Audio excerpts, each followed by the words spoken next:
Good day everyone and welcome back to the channel. My name is Mariette, also known as the Boervrou, and in this tutorial I'm going to show you how to do Jeny's surprisingly stretchy bind off. I use this bind off to bind off my toe up socks, and because my leg circumference is a bit bigger, I need to use a bigger needle to knit and bind off the stitches, otherwise this bind off does not fit my leg. So these socks are knit on 2.25mm circular needles, and I'm going to use a 3.25mm needle to bind off the sock. So I'm going to use this needle to knit the stitches and to bind them off. So I'm going to take out my marker, and I'm not going to transfer the stitches. I'm just going to use this as my working needle, and the 2.25 will be my feeder needle. So what I will do is I will just pull out this half of this 2.25mm needle so that it's out of the way as much as it can be, and then I am just going to knit the stitch with a 3.25mm needle so that I get a looser stitch. So to do Jeny's surprisingly stretchy bind off, you knit the first stitch and then yarn over the back of the needle to create an extra loop of yarn, and so that your working yarn is at the back ready to knit the stitch, and then we are going to pull these two loops of yarn over the last stitch that we knitted, like that, and we bound off one stitch. So now our next stitch is a pull.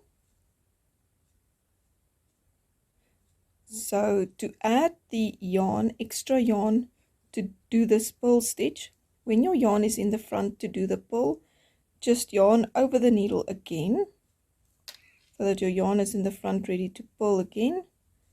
Pull the stitch,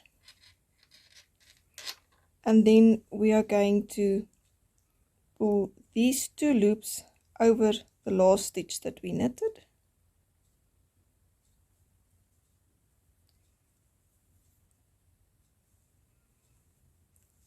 And in doing so we bound off another stitch. Right, our next stitch is another pull. So our yarn is in the front, and then just yarn over the needle, pull the next stitch, and then slip these two over the needle. You can slip them both at the same time, but I find it a little bit hard for my method of knitting, so I just slip them one by one. Alright, our next stitch is a knit stitch. So take the yarn to the back to knit, but now remember we need that extra loop of yarn, so we will yarn over again from the back to the front like that, and then knit the next stitch, and then pull these two loops over the stitch we just knitted. Right, and just continue in this manner until you reach the end of the round, and I will meet you back there. To end off this bind off, I like to put the yarn on a needle and then just pull it through my stitch, my last bind off stitch, like that. And now you will see that this round is higher than this one. So what I like to do is to find the first bind off stitch, and then I put the yarn through there, and I find the last bind off stitch, and from top to bottom go through that stitch so that I can bring this one a little bit down, and then I just like to weave in the end by going through the stitch and through the stitch on the other side of the little gap there.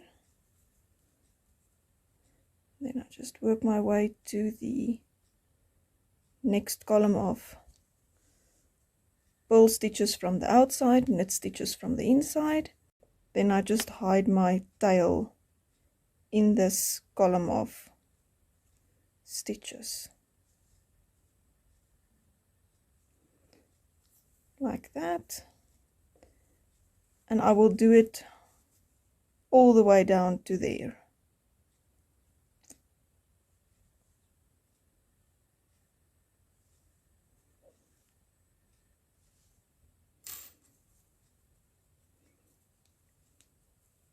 I like to tuck back on it a little bit so that I don't cinch in the column, and you can see that from the outside you cannot see it, and that helped to make this top part a little bit smoother.